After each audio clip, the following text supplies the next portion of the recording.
Welcome back. We are continuing to get some control of this chaos. This video's a little different. I want to show you guys the design of this shelf. I looked on YouTube. There aren't a ton of designs or videos showing the design and the construction of this kind of shelf. So you can buy freestanding shelves like this commercially. I've gone through a few different iterations of building this type of shelf, and this is now the third garage I've built them in. Every time I've tweaked the design a little bit more, made it a little better, a little stronger. And this, I think, is a fairly decent design. And because there's not a lot out there, I wanted to show everyone, and hopefully this gives you some ideas on what you can do in your own garage.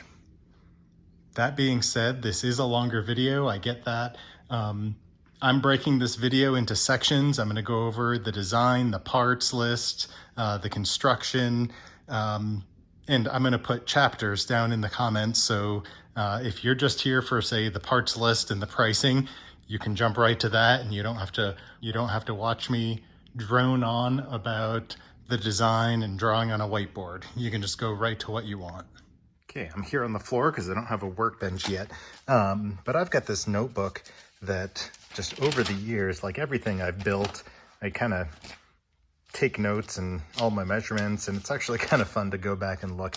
But anyway, well, I'll go into depth on this more a little bit in another part of the video, but here's all my kind of measurements and laying out the spacing and just kind of all the lessons learned on the last iterations of the shelves, and I'll go into more on the design. But right now I've got a buy list. This is the list for a 16-foot section, so essentially one OSB sheet.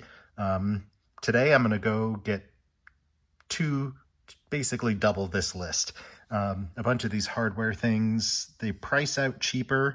If you're only building 16 feet worth, they price out cheaper individually, but because I know I'm going to be building tons of shelves and other things like the lag bolts and whatnot, I'm just going to buy in bulk.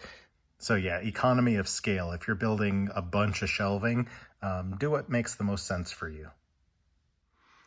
So I think I'm going to start with this stud that's on the left side of this door. It's about 8 feet from that stud to right about there. So that'll be just shy of the garage door opener. I won't have to worry about working around that.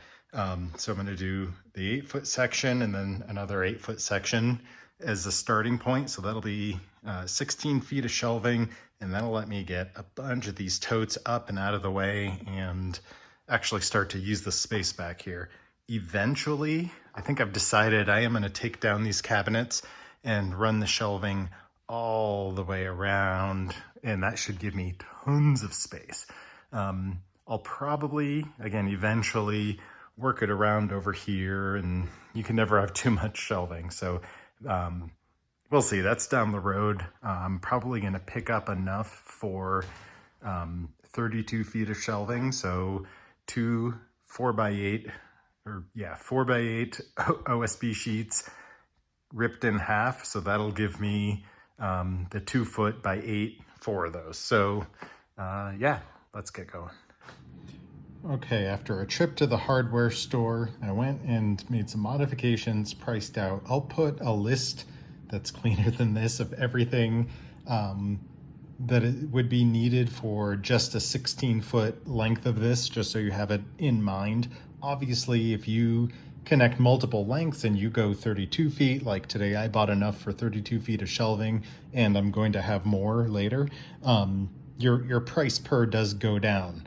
And kind of economy of scales. Obviously, if you can buy things in bulk, I did a little bit of math. It's messy. This should have been a spreadsheet. But you can actually save. Well, I'll get into it right now. So the lumber, for just the lumber of the 16-foot lengths, came to $40.65 at the local Lowe's. I'm pretty sure if you went and bought a bulk, or you have availability at a lumber yard where you can get better prices than Lowe's, probably not that difficult, but you could probably beat that price quite a bit. If you're only buying the small amounts for 16 feet of hardware, 16 feet of shelving, but the hardware for that, between the lag screws, everything else, these things are expensive to buy, you know, just 7 of or just 6 of.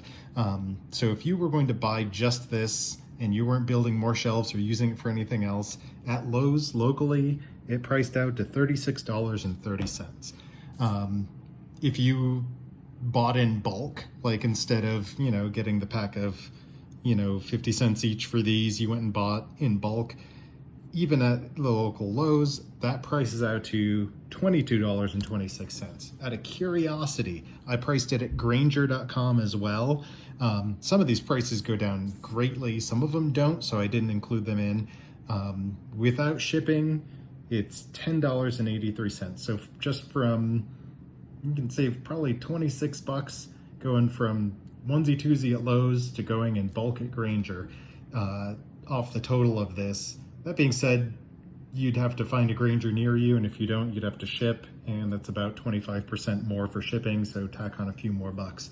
So that being said, just the 16-foot, buying minimum of what you need at Lowe's, $77.95.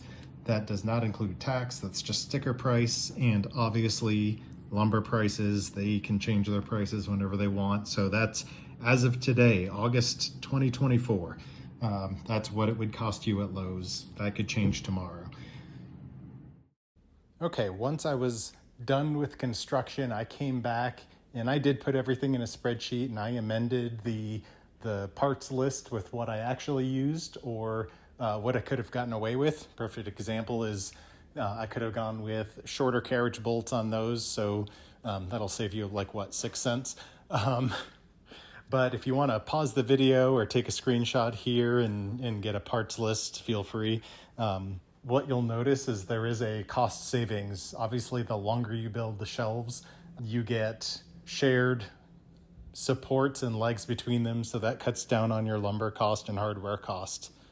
The one thing that was hard to price out was the wood screws, because it's really hard to, you know, go buy just 50 wood screws. You're better off buying a box. And here's the lineup of the hardware that I used. So the 3 and 4 inch lags for the respective pieces. This just for the legs into the front 2x2, and then the 4 inch lags everywhere else. Get a nice good bite into all of your studs and everything. And I used just these 1/4 inch washers. They work, they work really well. If you look at the head, even though these are 5/16, it gives you enough of a shoulder there to where you're not going to pull into the wood, and they work really well, and you can use them across all the hardware. And I went with these carriage bolts for the cross pieces. In hindsight, I don't know if that was necessary. I could have just used lag bolts throughout and stuck with just these 3 and 4 inch lag bolts, and it probably would have been more than adequate. But we have them. I went ahead and used them. Like I said, the 5 inch wound up being longer than I needed. If you go with carriage bolts on this setup, you can go with 4.5 and 3.5 respectively. And these are the screws I went with for the top, 6 by 1 5/8, 5 pound. I think there's about 1,000 in this box. Don't worry, I'm not going to use them all on this shelf, but they will get put to good use. You can use almost any wood screw, but you want something long enough to go through that 1/2 inch-ish top and then bite enough into the cleat and the other 2x2. Okay, we're back from Lowe's.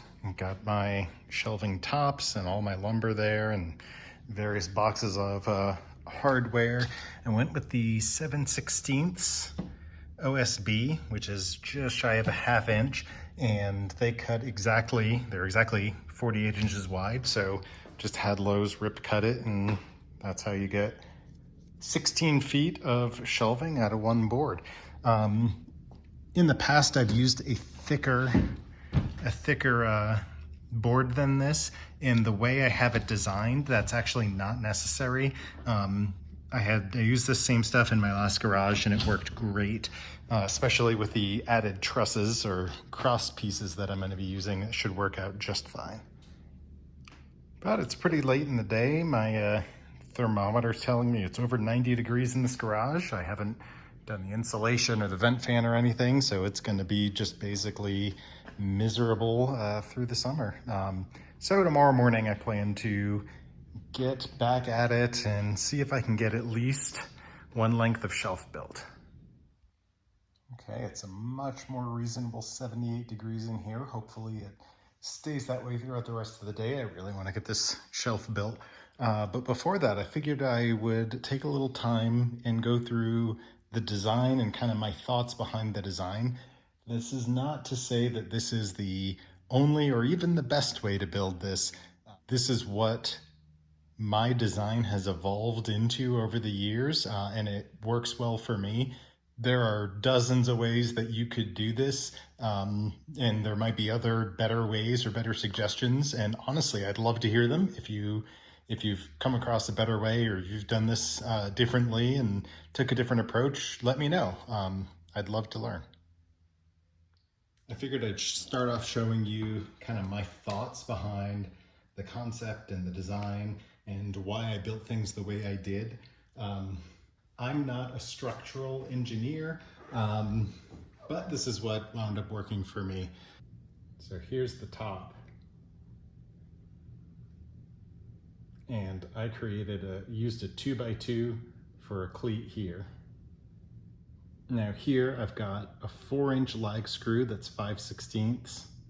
If I can draw straight, going in like that. Along here, I've got a 5/16 lag screw again, that's 3 inches. No, I think I'm using 4-inch up here as well. Now, I also have here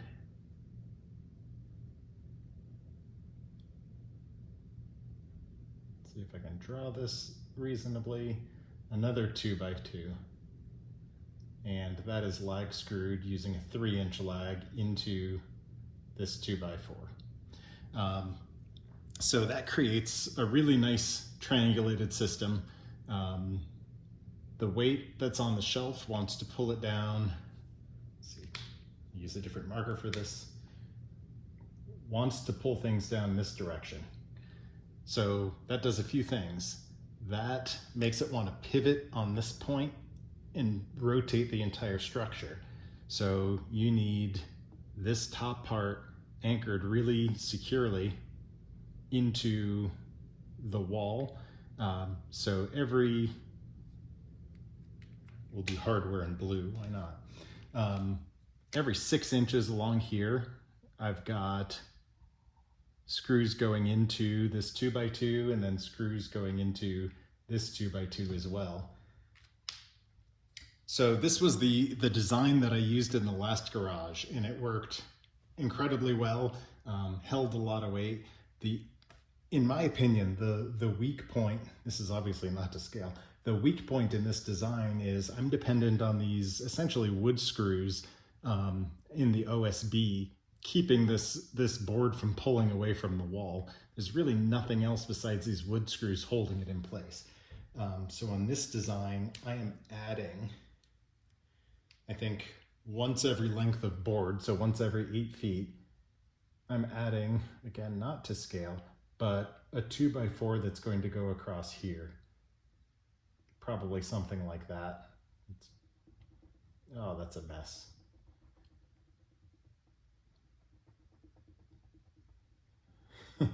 Well, bear with me. So a 2x4, and what I will do is I will add, I think I got carriage bolts. So we're just going to cover up that screw. Those screws are still going to be there, but just a carriage bolt going all the way through this 2x4 with a lock nut. So that's going to secure it very, very nicely to this cleat. And then what I'll do is a carriage bolt again, going maybe 1 or 2, we'll see, or wood screws, again, many ways to do this, securing this 2x4 to this 2x4. So really that's going to triangulate.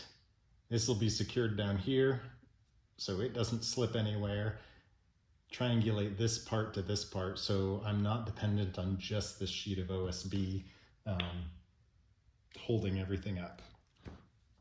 Hopefully that's clearer than mud and you got a little bit from it, but that's the basic design. And it's held up pretty well. Hopefully this new iteration does as well as the old ones, if not better. So when I get this work on getting this cleat installed, I'll probably use my laser level, get it nice and flush against the wall and level all the way across. And then when I get the 2x4s positioned, I'll make sure that the laser's at the top of this 2x4 as well.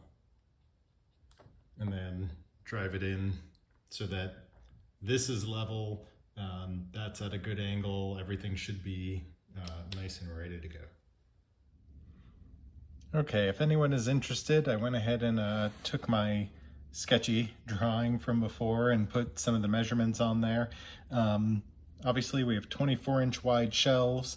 The distance from the wall to the edge of this 2x2 wound up being 22.5 inches, which is a nice round number, which is also the length of this cross brace here, because it goes all the way from the wall over to the end of this.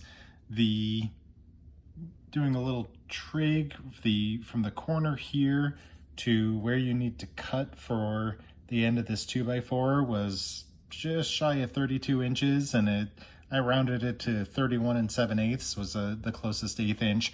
Honestly, you could do 32 inches even, and all that would do is move this slightly further down the wall and that slightly further out if you keep this at a 45-degree angle. The notches out for the 2x2s, I just made them 1.5 inches. The 2x2s aren't always exactly 1.5 inches. Sometimes they're a little bigger, a little smaller. If you're really worried about it, you can measure each one. I think I did that in my first shelf build, and I'm like, oh, this is silly. If I did have anything sticking up or anything, it took me 2 seconds with a little rasp to level things off enough to where it's a non-issue. I'm determining how high off the ground, or I guess how low from the ceiling I want this shelf. Now, at a minimum, these totes that I use, they are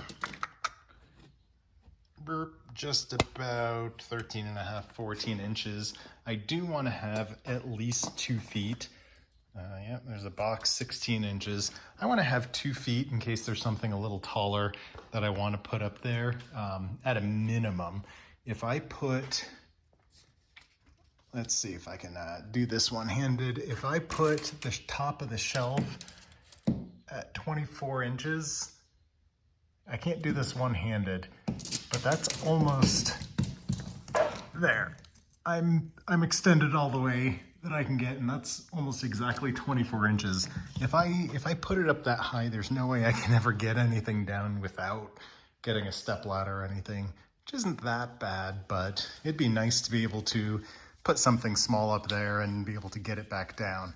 So instead of 24, I obviously have this door to contend to. I can't come down too far and I don't want to run into it, but I think I'm going to aim for kind of splitting the difference and going with 28 inches from the ceiling. That'll be at least enough that I can reach up and grab something, but not so high off the ground that I'm going to be running into the legs of the shelf every time I walk by it. Okay, looks like I hit my mark on the money. So what I'm going to do is I think I'm going to line up the cleat top with right here.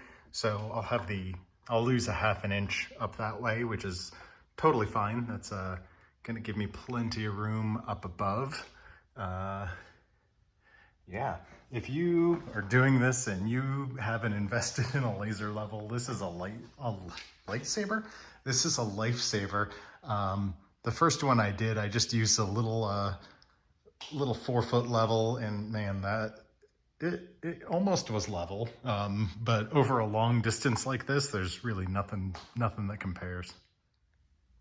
Okay, what I did is I went along with stud finder and just marked above the line, above, because I'm going to need to hold the cleat there and translate these marks onto the cleat, where every stud was along the way. With the cleat, I attach it just into every stud, just because, I mean, as we said before, all of the torque's going to be wanting to pull that away from the wall, so you want that cleat as secure as possible. You don't need legs every 16 inches, assuming your studs are 16 inches on center, so you don't need legs that often, but I do definitely secure the cleat that often. So yeah, I just said if they're 16 inches on center, mine are not. It turns out it's not exactly 8 feet. It's a little more than 8 feet from the far one I'm going to use. And that actually does still clear the garage door opener, or the garage door, to this one right here. So I'm gonna play that a little by ear. So I'm definitely gonna do a leg at the end, and then skip one. So 1, 2, 3, and then 4. Now the other thing that's interesting that I'll need to figure out is with this door here, do I want this like that? It's probably fine on this side, probably fine on the other side as well. It might interfere with the door swinging all the way open. I'm not so tall that I don't think it'll be a problem here. So yeah, let me get that cleat kind of drilled and ready to go. I'll translate my marks onto the cleat, pre-drill some holes in there, and show you how that goes. Well, what do you know? I was moving some boxes out of the way and I came across a box of tools, including a bunch of lag bolts and other hardware. So I might be able to send some of that back that I got yesterday from Lowe's. Okay, I transferred the stud marks to the cleats and went ahead and drilled holes. I maybe mentioned this earlier. It turns out from that one to that stud is a little more than 8 feet. So my 2x2 doesn't reach all the way, which I'm not that worried about. When I build the shelf, things are going to be scooted over with the top a few inches, just so I have overhang on that side. And this is going to tie into the next one, which will be secured into that stud. So because I'm doing an entire length of shelf, that's not concerning to me. It's just going to keep going along and tie in. So we should have plenty of strength there. So for each of the 2 lengths of cleats, I started with one of the middle screws, marked it carefully, lining up with the laser level, drilled a pilot hole, and put the screw most of the way in there just so it'll hold. Then from that point, what I do is I move the cleat up to the line of the laser level, and then with holding it there, I drill the pilot hole into the wall. And that way I can put the screws in as I go along and then adjust and actually bend the 2x2 has a bend in it, I can bend it to where it needs to be as I screw it in. And that works out pretty well. It's a lot easier doing it that way than trying to get it all to line up, because you're never going to get it to line up the first go around without manipulating it a little bit. You're going to have a slight bend in there somewhere. Okay, there's the cleats up that I'm doing today. Obviously, we've talked about I'm going to keep going at some point, but not today. This will be enough to get me started. I've been at it for about an hour and a half. It's starting to climb up, 82 degrees. So I'm going to take a quick break, water down, and then dig out my chop saw and my table saw from back there, back behind all this clutter. Move it out to the open over here so I can start making the legs. Well, it doesn't get much closer than that because your 8-foot lengths aren't actually 8 feet. They're like 92.5 inches. With the 45-degree cuts, I was able to, each 2x4 gave me 3 legs and 1 little triangle left over. So I'm pretty happy with that. Okay, here's kind of the setup I've got going on. I'm gonna do these just because I don't have my bigger clamps available. They're in a box somewhere, I'm sure. I'm going to do these 3 at a time. Hope this works out. So this is the other end that I'm going to be making the cuts on. This is my least favorite part of this this design because it's multiple awkward cuts, but you know, it works. So here's the relief. This little triangle is where the 2x2 is going to sit, and then the shelf is going to sit right here on top to give it a nice support and a nice relief. And as I said before, the 3-inch lag screw is going to go right in like that. Okay, that worked fairly well. I think I'm going to do that last little corner just on the chop saw. It'll be safer, easier, and faster. You know, the irony is I need to build these shelves to get everything out of the way, but in order to build these shelves, I need to get everything out of the way. So anyway, let's keep marching forward. Hey, it's starting to look like something. So let me just show you. I finished the cuts up here. Focus. The cuts up here. That's the relief for the 2x2. And then down here, drilled the holes for the lags that are going in the bottom. So if it's vertical on the wall, it'll look like that.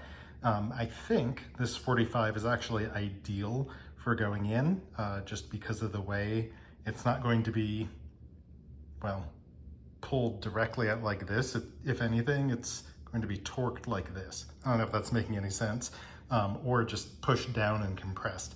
So that angle, it actually turns out to work out quite well for this. So I'm gonna put the last of these up and then see about getting the top on getting the next 2x2 on. That's the next step.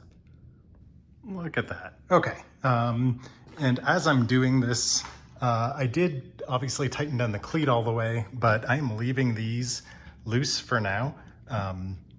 What I'm going to do is once the second 2x2 is up there and secured, then I will make sure everything is level, make sure that these aren't, you know, twisted to one side or the other, make sure that they're nice and plumb and up and down.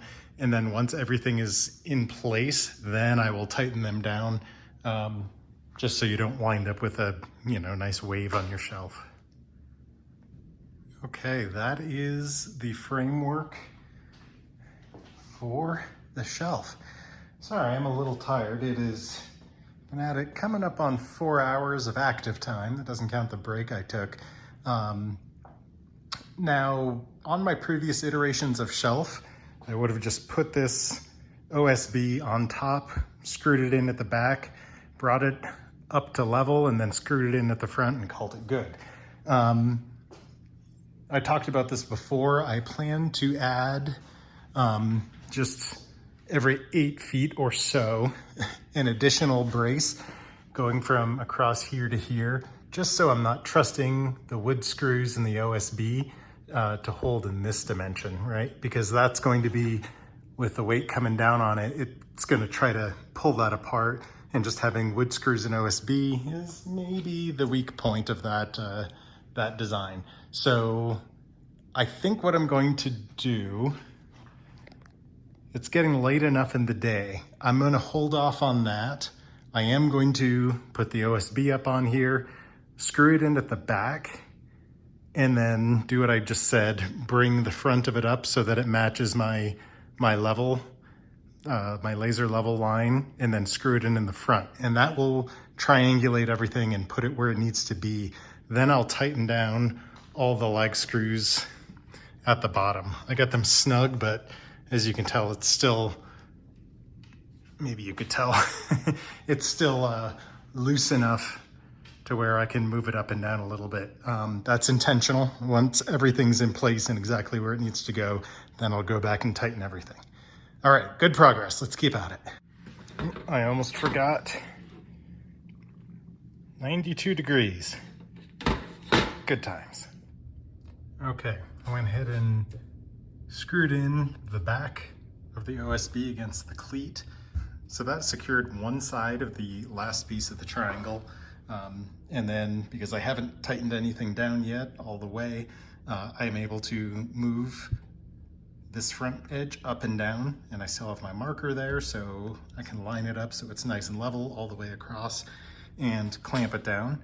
And what I'm going to do is now I'm going to go complete the front edge, which is the last piece of that triangle, and make a mark where it is, and then do every 6 inches similar to the back and just screw along here. And once I do that, I'll be ready to tighten down the lag bolts, and this shelf will be solid. All right, there it is. Not a bad start. I still need to put in my cross braces. It's gonna do one at the end of basically every 8-foot length. I might still do that this afternoon. I gotta take a break. I'm up and down the ladder. It's over 90 degrees in here. I'm sweating. So I'm gonna go hydrate and contemplate my life choices, and then see if I come back. It wouldn't be that hard just to cut those and run the carriage bolts and call it good. Okay, now we're actually done. You can see I went here, the cross braces that I added, carriage bolt down through the cleat, and then I was gonna carriage bolt here. I might in the future if I feel like it needs it, but I did just a single lag bolt there, just to triangulate things a little better there so we're not dependent wholly on the OSB. The only way that's coming out is if it takes the wall with it. So I am very happy. I don't know. It did cool off a little bit, but I'm pretty drained. I was gonna try to throw some totes up on here. I'll do one. I'll do one just so I can say I did it and everything's up and I started to use the shelf. We'll do one. Okay, I lied. I did 4. And I think I picked at least 3 of the heaviest ones I have. I've got Mustang parts, tools, skill saws, more Mustang parts from the engine component, like more tools. And here's the good thing. I kept the laser on, the laser level on. It maybe moved a little bit, but we're still just about exactly where it needs to be. You can see the red kissing that lip right there, which is where I had it all along. So, okay, I'm spent, guys. That is, I'm gonna spare you from listening to me pant and huff and puff. I'm gonna clean up this mess. But the good news, look at it already. Already starting to make inroads. Okay, now that I've caught my breath a little bit, if you are still with me, I appreciate it. Thank you so much for watching. I've gotten 9 of these large totes up and out of the way, and I can put more stuff on top if I need to. Moving forward, we're continuing to move into this area. So it's going to be more shelving. I'm probably going to make use over there, put more things up and out of the way. My goal, I think I already said this, but my goal is by the end of the month, which gives me another 3.5 weeks to get the Mustang in this area. And I've got a ways to go. I've got to build that shelving, get a lot more stuff out of the way, and probably clear out some of these boxes and empty them out. All right, thanks so much.